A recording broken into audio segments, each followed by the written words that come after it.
অনন্যা নামে রোবটে মজেছে মাদার্স হাটের সমস্ত ভোজন রসিকরা।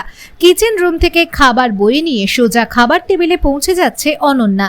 ভিড়ভাট্টা দেখলেই থমকে যাচ্ছে অনন্যা এবং বলছে, আমি অনন্যা, খাবার নিয়ে যাচ্ছি, আমাকে রাস্তা দিন। দিনের পর দিন ভিড় বেড়েই চলেছে কৃষ্ণনগরের একটি রেস্তোরাঁয়। 2013 সালে 3 জন মহিলা নিয়ে জাতীয় সড়কের ধারে পেট্রোল পাম্পের পিছনে শুরু হয়েছিল মাদার্স হাট। গুটি গুটি পায়ে এগিয়ে 11 বছরে একটি অভিজাত রেস্তোরাঁর সমকক্ষে পরিণত হয়েছে।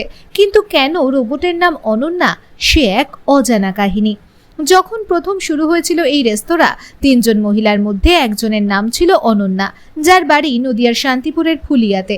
রেস্তোরাঁর 3 মহিলার মধ্যে 2 জনকেই কাজ ছেড়ে অন্য জায়গায় চলে যায়, থেকে যায় অনন্যা। আর অনন্যার হাত ধরেই আজ মাদার্স হাট পূর্ণতা ও পরিচিতি লাভ করেছে। আর সেই কারণেই অনন্যাকে সম্মান জানাতে অত্যাধুনিক রোবটের নাম অনন্যা রাখা হয়েছে। এখনো পর্যন্ত মোট 4টি অনন্যা নামের রোবট সকাল থেকে রাত পর্যন্ত ক্রমাগত মানুষের কাছে খাবার পরিবেশন করে চলেছে। রোবটের চলার পথে ভিড়ভাট্টা হলেই দাঁড়িয়ে পড়ছে এবং জায়গা দেওয়ার অনুরোধ করছে। রেস্তোরাঁতে খাবার খেতে আসা সকলেই একটু ফাঁক পেলেই অনন্যার ছবি তুলে নিচ্ছে। শিশুরা রোবট অনন্যাকে নিয়ে মজাও করছে খুব। মহিলা পরিচালিত মাদার্স হাট রেস্তোরাঁর বর্তমান মূল আকর্ষণ অনন্যা নামের এই রোবট।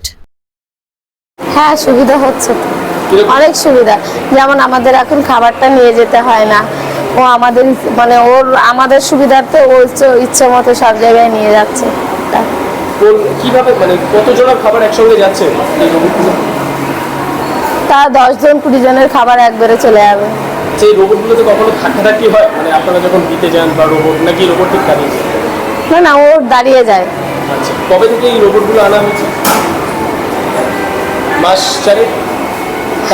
হ্যাঁ। কটা রোবট আছে বর্তমানে? 4টে। আপনি এখানে কত বছর ধরে আছেন? আমি 9 বছর পার হয়ে 10 বছর। 10 বছর।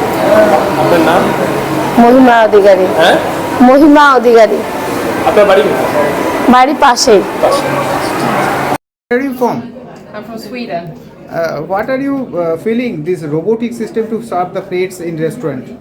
It's amazing, it's very nice. It's helping a lot of the service, because in my country we don't really use it, we don't really have it that much. It's kind of nice to see that in a country as India, we have like a lot of stuff to develop still, but they have something like this, and other countries doesn't even have that. They are more developed. In your country, robotic system is available to in the restaurant? Not really. Maybe there is like one restaurant in like the capital city, but overall I don't believe there is any. I haven't seen any. What's your name? Dominica, Where are you from? Sweden. সত্যি কথা বলতে কৃষ্ণনগরে এরকম কোনো restaurant নেই যেখানে robot এসেছে। আমার দেখা প্রথম রেস্টুরেন্ট যেখানে রোবট সার্ভ করছে, এবং আমার এই জিনিসটা সত্যি খুব ভালো লেগেছে, খুবই নতুনত্ব লেগেছে।